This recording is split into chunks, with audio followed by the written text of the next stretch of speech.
नमस्कार विद्यार्थी मित्रांनो, स्वरूपा अकॅडमी या आपल्या YouTube चॅनलमध्ये मी स्वप्नील सर तुम्हा सर्वांचं सहर्ष स्वागत करतो। आज आपण पाहणार आहोत 26 एप्रिल 2026 रोजी झालेला उच्च प्राथमिक शिष्यवृत्ती परीक्षा म्हणजेच इयत्ता 7वीचा जो काही शिष्यवृत्ती परीक्षेचा स्कॉलरशिप परीक्षेचा पेपर क्रमांक 1 जो आहे हा एक पेपर आणि या पेपर मधले जे काही प्रश्न आहेत या प्रश्नांची उत्तरे म्हणजे संभाव्य उत्तरे आपण पाहणार आहोत। आपण याच्यामध्ये अचूक उत्तर काढण्याचा प्रयत्न केला आहे। काही प्रश्नांमध्ये गोंधळ होऊ शकतो, त्यामुळे प्रश्नांची उत्तरे थोडी इकडे तिकडे होऊ शकतात। तरी पण आपण या व्हिडिओच्या आधारे तुम्ही तुमच्या आन्सर की मध्ये चेक करू शकता की तुम्हाला या पेपरमध्ये किती मार्क पडणार आहे। चला तर मग करूया आपल्या या व्हिडिओला सुरुवात। विभाग 1 मराठी आणि त्याचा पहिला प्रश्न जो आहे पुढील पैकी शुद्ध शब्द ओळखा। तर याचं अचूक उत्तर जे आहे ते आहे प्रश्न ऑप्शन क्रमांक 4 मृत्युंजय। त्यानंतर दुसरा प्रश्न जो आहे अलंकारिक शब्द व त्याचा अर्थ यातील चुकीचा अर्थाचा पर्याय निवडा आणि त्याचं योग्य उत्तर आहे पर्याय क्रमांक 3 पांढरा कावळा अतिशय शांत वृत्तीचा। हे उत्तर चुकीचं आहे कारण आपल्याला चुकीचा पर्याय निवडायला सांगितलं होतं। त्यानंतर तिसरा प्रश्न आहे सुधाक्रांत या शब्दाचा योग्य अर्थ कोणता हे ओळखायला सांगितलंय आणि सुधाक्रांत म्हणजे काय तर भुकेने व्याकुळ झालेला असं या प्रश्नाचं उत्तर असणार आहे। प्रश्न क्रमांक 14 आहे अवसान उडावणे या वाक्य प्रचाराचा योग्य अर्थ कोणता तर याचं उत्तर असणार आहे प्रश्न ऑप्शन क्रमांक 4 खूप भीती वाटणे हे या प्रश्नाचं उत्तर असणार आहे। प्रश्न क्रमांक 5 जो आहे टिंब टिंब पोट भरत नाही अपूर्ण मन पूर्ण करा आणि याचं योग्य उत्तर असणार आहे दात करून पोट भरत नाही हे या प्रश्नाचं उत्तर आहे। बघा या म्हणीमध्ये काही जणांचं गोंधळ पण आहे की पाणी पिऊन पोट भरत नाही, पण आपण योग्य उत्तर जे आहे ते काढलेले दात करून पोट भरत नाही हे आपलं योग्य उत्तर असणार आहे। त्यानंतर पुढील पैकी सजातीय स्वरांची जोडी कोणती नाही। बघा जर आपण हे सगळे जे आहे हे सजातीय स्वर आहेत, परंतु जे ए आणि अ आहे हे मात्र सजातीय स्वर नाही आहे, म्हणून या प्रश्नाचं योग्य उत्तर जे असणार आहे ते ऑप्शन क्रमांक 3 हे असणार आहे। प्रश्न क्रमांक 7 संधी नियमानुसार विसंगत जोड शब्द ओळखा आणि याच्यामध्ये आपलं उत्तर असणार आहे षडानंद। कारण हे 3 जे प्रश्न आहेत श लागलेले हे विसर्ग सदृश जे आहेत ते शब्दजोड शब्द आलेले आहेत आणि आपलं योग्य उत्तर जे आहे ते पर्याय क्रमांक 2 षडानंद हे असणार आहे। 8वा प्रश्न आहे पुढीलपैकी कोणत्या वाक्यात संयुक्त क्रियापद आहे आणि याचा योग्य पर्यायाचं उत्तर आहे ते आहे शेतकरी शेतात राबत असतो। कारण शेतकरी शेतात राबतो एवढं म्हटलं तरी वाक्य पूर्ण होतं, परंतु त्याला सहाय्यक क्रियापद आपण म्हणतो, संयुक्त क्रियापद त्याला एक वापरलं गेला आहे, त्यामुळे या प्रश्नाचं योग्य उत्तर पर्याय क्रमांक 1 हे असणार आहे।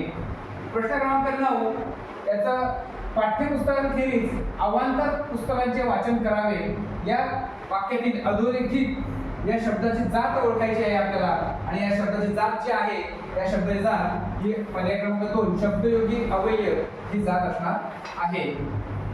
बघा पुढचा प्रश्न आहे पुढीलपैकी स्त्रीलिंगी नाम कोणते तर यामध्ये पर्याय क्रमांक 1 हे जे आहे हे आपल्या प्रश्नाचं उत्तर असणार आहे।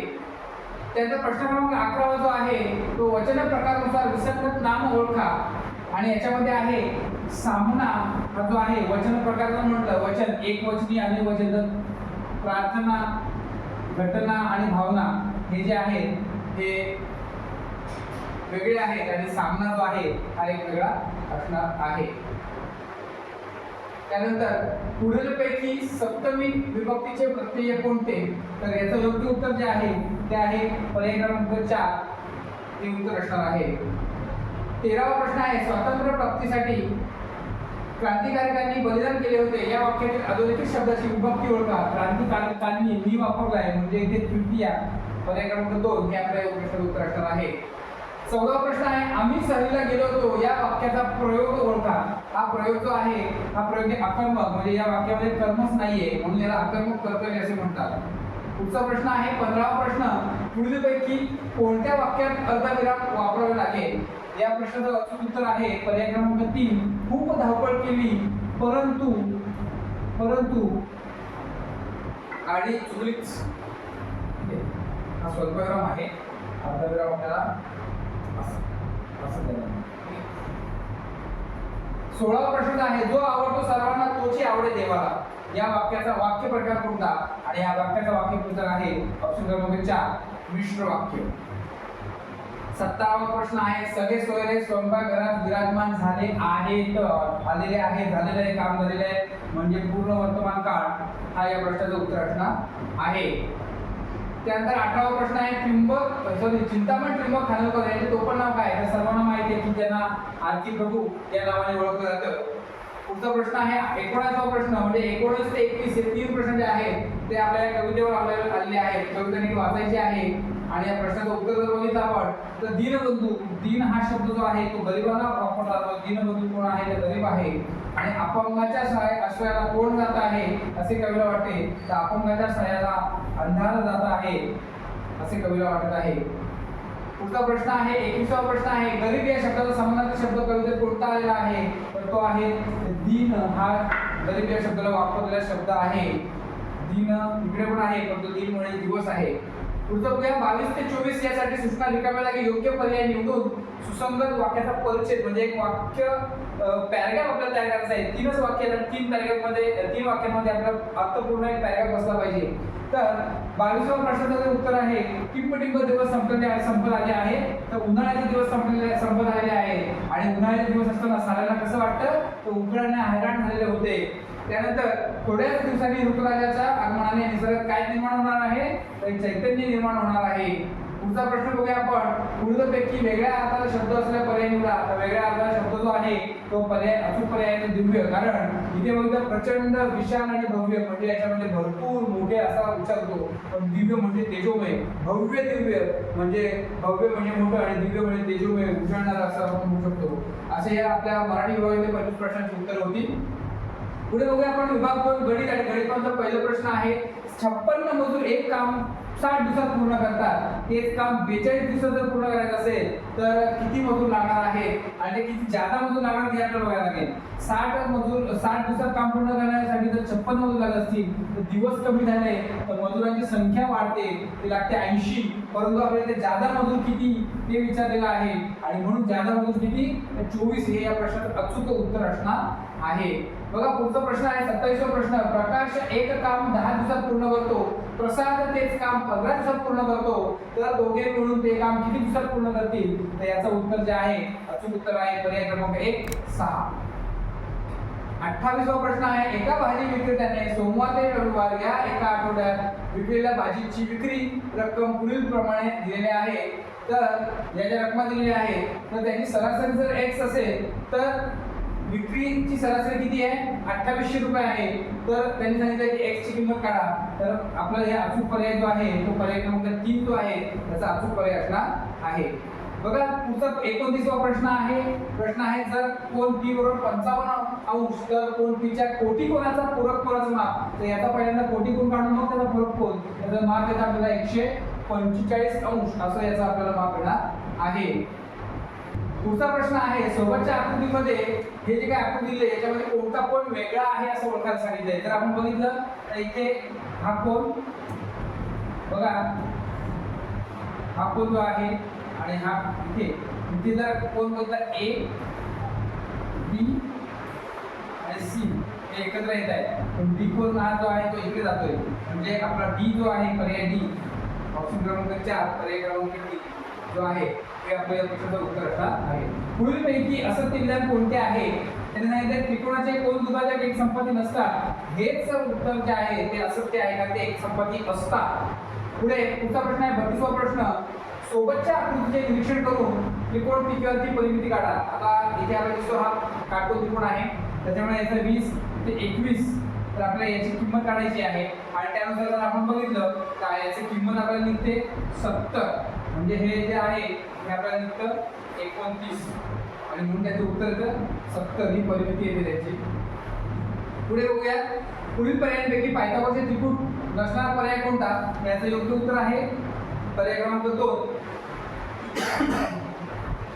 पुढचा प्रश्न आहे 34वा प्रश्न 30 सेमी लांबी 20 सेमी रुंदी असणाऱ्या एका आयताची जेवढी परिमिती आहे तेवढीच परिमिती असणाऱ्या चौरसाचे क्षेत्रफळ किती?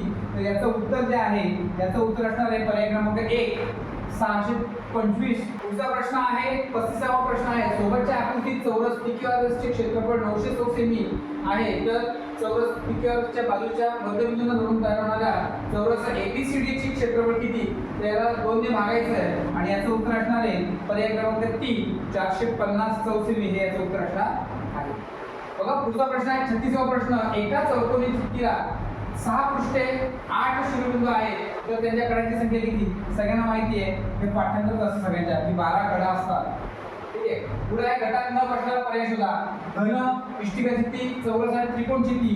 तर इथे बघितलं तर ही 3D आहे, ही पण 3D आहे आणि ही सुद्धा 3D आहे. म्हणजे आपण पर्याय जे आहे ते 2 हे उत्तर असणार आहे. पुढचा प्रश्न आहे सोबतच्या आकृतीत 2 समांतर रेषा एका रेषेने छेदले आहे त्यावरून A चं माप याचं माप आपल्याला विचारलेलं आहे. तर याचं माप किती आहे? तर याचं माप आहे 65 अंश हे याचं माप असणार आहे. पुढे बघा सोबतच्या आकृतीवरून सुषम षटकोनी बहुभुजाकृतीच्या सर्व अंतःकोनाच्या मापांची एकूण बेरीज किती? तर एकूण बेरीज असते 720 ही त्याची बेरीज असते. पुढे 40वा प्रश्न आहे 720 मीटर लांबीची दोरी समान अंतरावर 8 ठिकाणी कापली तर प्रत्येक तुकड्याची लांबी डेसिमीटर मध्ये किती? तर 8 9 72 म्हणजे 9 म्हणजे इथे 8 आहे.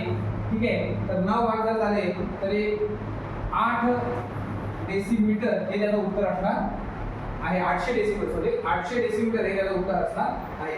पुढे 41वा प्रश्न जो आहे 8 तास 110 किलोमीटर याचं जर आपण मीटर मध्ये रूपांतर करायला घेतलं तर याचं उत्तर असणार आहे पर्याय क्रमांक 4 8125 मीटर हे त्याचं उत्तर असणार आहे. पुढे बघूया आपण एका चौरस क्षेत्रफळ एका चौरसाचे क्षेत्रफळ 729 चौसेमी आहे तर त्याच्या चौरसाची परिमिती किती? तर याचं उत्तर आपलं योग्य उत्तर असणार आहे पर्याय क्रमांक 2 108 हे या प्रश्नाचं उत्तर असणार आहे.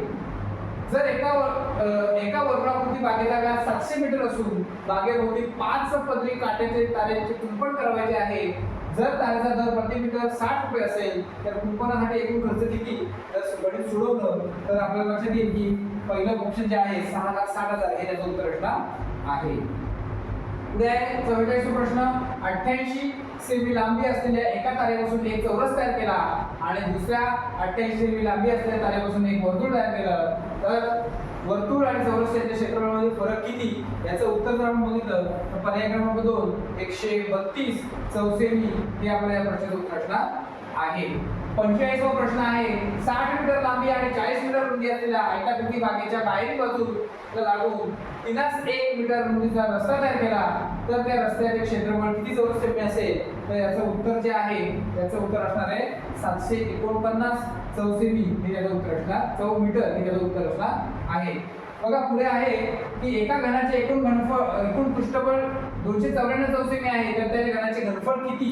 घनफळ विचारलंय. हे घनफळ आहे 343 घन सेमी हे या प्रश्नाचं उत्तर असणार आहे. त्यानंतर 47वा प्रश्न आहे 250 मीटर लांब 150 मीटर रुंद आणि 2 मीटर खोल खड्ड्यातील माती 7.5 किमी लांब 20 मीटर रुंद रस्त्यावर पसरवली तर किती मीटर जायचा मातीचा थर तयार होईल? आणि याचं उत्तर जर आपण काढलं तर आपल्या लक्षात येईल की ते पर्याय क्रमांक 3 0.5 मीटर जायचा थर तयार होईल हे या प्रश्नाचं उत्तर असणार आहे. पुढे बघूया आपण जर 623 618 616 620 617 619 622 621 आणि 600 x या सर्व प्राप्तांकाचे मध्यबंध 620 आहे तर x ची किंमत किती? तर या x ची किंमत आहे 624 हे या प्रश्नाचं उत्तर असणार आहे. प्रश्न क्रमांक 49 व 50 साठी आलेख आहे आणि आलेखाच्या सहाय्याने पुढील प्रश्नाचे उत्तर काढायचे आहे. हे काढत असताना आपण काय करायचं आहे इथे आपण बघायचं आहे इथे किती येतं? इथे 80 येतं, इथे 70 येतं, इथे 85 येतं, इथे किती येतं? 75 येतं, इकडे किती येतं? 90 येतंय, इथे किती येत आहे? 80 येत आहे. म्हणजे आपल्याला तुमचं उत्तर काढायला बरं पडणार आहे. आणि मग इथे बघूया की 8वी 9वी आणि 10वीतील वर्ग सर्व विद्यार्थ्यांनी एकूण किती फळझाडे लावली? तर एकूण फळझाडे लावली याचं उत्तर जे आहे ते आहे 225 फळझाडे लावली. हे आपल्याला बेरीज करून काढता येणार आहे. सर्व विद्यार्थ्यांनी लावलेल्या एकूण फुलझाडांचे आणि फळझाडांचे गुणोत्तर जर बघितलं तर 225 त्याला भागिले 255 असं काहीतरी आहे. आपण एकूण केले लक्षात येईल आणि उत्तर आहे हे 17 15 हे आपल्या प्रश्नाचं उत्तर असणार आहे. बघा x चे 20% आणि 800चे 10%. हे कसं आहे, बरोबर आहे. तर त्यांनी सांगितलं की x ची किंमत किती, तर x ची किंमत असणार आहे 4000 ही किंमत x ची असणार आहे. 52 साखरेची किंमत शेकडा 25 ने वाढवल्यामुळे साखरेचा कप शेकडा 10 ने कमी झाला, तर उत्पन्नात शेकडा वाढ किंवा शेकडा घट किती झाली हे त्यांनी विचारलंय. त्याचं उत्तर असणार आहे पर्याय क्रमांक 3 12.5 वाढ, 12.5% वाढ हे या प्रश्नाचं उत्तर असणार आहे. 53वा प्रश्न आहे, सुरेशने 2 बँकांकडून अनुक्रमे दर साल दर शेकडा 12% देताना 10,000 रुपये आणि दर साल दर शेकडा 9% देताना 12,000 रुपये कर्ज घेतले, तर त्याने ते सर्व कर्ज 3 वर्षात व्याजासह परत केले, तर त्याने दोन्ही बँकांमध्ये एकूण किती रक्कम भरले. तर याचं उत्तर जे आहे, याचं उत्तर असणार आहे प्रश्न क्रमांक ऑप्शन क्रमांक 2 28,840 हे या प्रश्नाचं उत्तर असणार आहे. दर साल दर शेकडा 12.5% दराने 16,000 रुपये मुद्दलाचे 2,104 वर्षाचे सरळ व्याज व दर साल दर शेकडा 10 दराने 16,000 रुपयाचे मुद्दलाचे 2,102 वर्षाचे होणारे सरळ व्याज यातील फरक काढायला सांगितलं आहे आणि यातील फरक आहे 500 रुपये. यानंतर 55वा प्रश्न आहे, वस्तू 60 रुपयास एक वस्तू 60 रुपयाला विकल्यामुळे जितका तोटा होतो त्याच्या चौपट ती वस्तू 80 रुपयास विकल्यामुळे होतो, तर त्या वस्तूची खरेदी किंमत किती. तर त्या वस्तूची खरेदी किंमत आपल्याला लक्षात येईल की 64 आहे, कारण इथे लक्षात दिलं 60 रुपये आहे आणि नफा झाला आहे, तर ह्या दोन तर किमती येणारच नाही आणि म्हणून आपल्याला उत्तर जे आहे ते 64 येणार आहे. पुढे दुकानदाराने 42,700 रुपये किमतीचा मोबाईल 39,711 रुपयास विकला, तर दुकानदाराने किती टक्के सूट दिली. तर इथे दुकानदारांनी 7% सूट दिली. किती टक्के? 7% सूट दिलेली आहे. पुढे रामरावांनी एक ट्रॅक्टर दलालामार्फत 6,50,000 रुपयांना विकत घेतला आणि दलालास एकाच 1/2 म्हणजे 1.5% दलाली दिली, तर त्यांनी तो ट्रॅक्टर किती रुपयांना विकत घेतला. तर त्याचं उत्तर जे आहे ते आहे 6,59,750 हे त्याचं उत्तर असणार आहे. त्यानंतर जर x बरोबर 37 आणि y बरोबर 27 असेल तर x y ची किंमत किती, या दोघांचा गुणाकार किती. या दोघांचा गुणाकार जो आहे तो आहे 999 हा या दोघांचा गुणाकार असणार आहे. त्यानंतर अति सोपी गोष्ट 7 x + 7 आणि x + 7 हे कोणत्या राशीचे असेल तर दोघांचा वर्ग करावा लागतो, म्हणजे पर्याय क्रमांक 4 हे या प्रश्नाचं उत्तर असणार आहे. तसंच सारखं इथं आहे की x वर्ग आणि 4x वर्ग म्हणजे आपल्या लक्षात येईल की हे तर येणारच नाही आणि हे पण येणार नाही. या दोघांपैकी असणार आहे इथे वजा इथे अधिक आहे, म्हणजे आपल्याला दोन्ही उत्तर वजा वजा टाकणार आहेत, म्हणजे पर्याय क्रमांक 1 हे या प्रश्नाचं उत्तर असणार आहे. त्यानंतर 6x + 5y कंसाचा वर्ग या द्विपदीचा वर्ग विस्तार जर केला तर तो कोणता येईल. तर याचा उत्तर जे आहे याचं उत्तर आहे पर्याय क्रमांक 3 हे या प्रश्नाचं उत्तर असणार आहे. 62वा प्रश्न आहे, 3x + 4y कंसाचा वर्ग अधिक 3x + 4y कंसाचा वर्ग याचा जर वर्ग केला तर याचा वर्ग किती येतो. तर आपल्या लक्षात येईल यांचा वर्ग जो आहे यांचा वर्ग 18 x चा वर्ग अधिक 32 y चा वर्ग हे या प्रश्नाचं उत्तर असणार. पुढे आहे 63वा प्रश्न, 9a चा वर्ग वजा 116 b चा वर्ग बरोबर किती. तर या प्रश्नाचं उत्तर जर आपण काढून घेतलं तर आपल्यासाठी की 9a म्हणजे 3a चा वर्ग, तर इथे आपल्याला उत्तर 3a चा वर्ग आणि 104 म्हणजे 116 104 चा वर्ग म्हणजे 116 म्हणून आपल्याला हे उत्तर आपल्याला येणार आहे. पुढे आहे 64वा प्रश्न, 4x + 10/5 बरोबर 6, तर x ची किंमत किती. तर इथे आहे x ची किंमत किती येते, x ची किंमत 5 ही येणार आहे. पुढे एका संख्येच्या तिप्पटीत त्याच संख्येची दुप्पट मिळवली तर 85 येते, तर ती संख्या कोणती.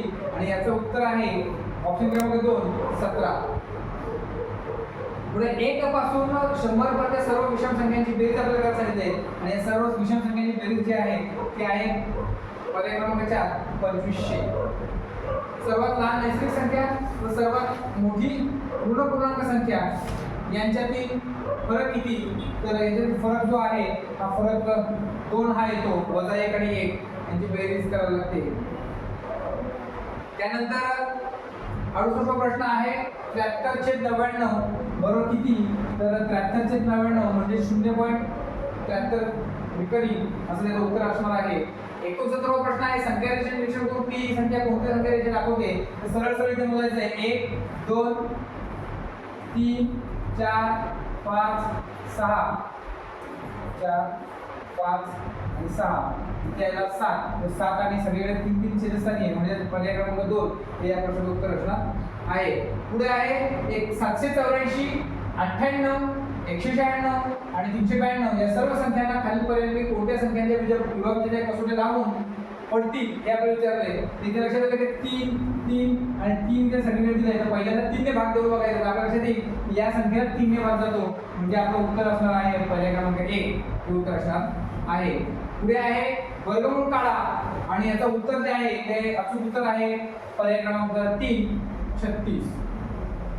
त्यानंतर दोन क्रमवार नैसर्गिक संख्यांचा लसावी जर एवढा आहे तर त्या दोन संख्यांपैकी लहान संख्या कोणती याचं उत्तर जर आपण विचारलं तर उत्तर असणार आहे अचूक उत्तर पर्याय क्रमांक 2 49. त्यानंतर 73वा प्रश्न आहे 1627 509 203 125 243 यापैकी सर्वात मोठी परिमेय संख्या कोणती. यापैकी सर्वात मोठी परिमेय संख्या असणार आहे पर्याय क्रमांक 203. त्यानंतर इथे या संख्येचा गुणाकार आणि जर वर्ग घन काय त्याचं घातांक रूप जर सोडवलं तर याचं उत्तर जे आहे पर्याय क्रमांक 3 16 हे उत्तर या प्रश्नाचं येणार आहे. त्यानंतर सुनील व अनिल यांचे अनुक्रमे 91,000 आणि 65,000 गुंतवणूक एक व्यवसाय सुरू केला. वर्षाअखेर त्यांना 48,300 नफा झाला तर सुनीलचा नफ्याचा वाटा किती हे त्याने विचारलंय. तर इथे सुनीलचा नफ्याचा वाटा जो आहे तो असणार आहे 28,175 हा त्यांचा दोघांचा नफा. आता इथे लक्षात येईल आपल्याला एवढा नफा झालेला आहे कारण हा नफा का झालेला आहे हा एवढा नफा का झालेला आहे याची गुंतवणूक कमी आहे आणि याची गुंतवणूक जास्त आहे. नाहीतर मग हे पर्याय आपल्याला इथे विचारले असते ठीक आहे हरकत नाही. तर यामध्ये गणिताचे जे काही प्रश्न आहेत हे प्रश्न खूप घाईघाईत येते कारण व्हिडिओ मोठा नको व्हायला आणि तुम्हाला आन्सर की चेक करायचे तुम्हाला काय अभ्यास करायचा नाहीये या उद्देशाने आपण ती घाई केली आहे. पण बरेचसे प्रश्न हे सोडवल्यानंतर अतिशय समर्पक आपल्याला लक्षात येईल की उत्तर योग्य आहे. हे प्रश्न जर कोणाला अडचण आली तर तुम्ही कमेंट करा कळवा तुम्हाला नक्कीच रिप्लाय देईल. हा व्हिडिओ जर आपल्याला आवडला असेल तर व्हिडिओला लाईक करा गरजू विद्यार्थ्यांना शेअर करा आणि आम्हाला प्रोत्साहन म्हणून तुम्ही या व्हिडिओला या चॅनलला सबस्क्राईब करा. आता इथेच थांबतो भेटूया पुढच्या व्हिडिओमध्ये तोपर्यंत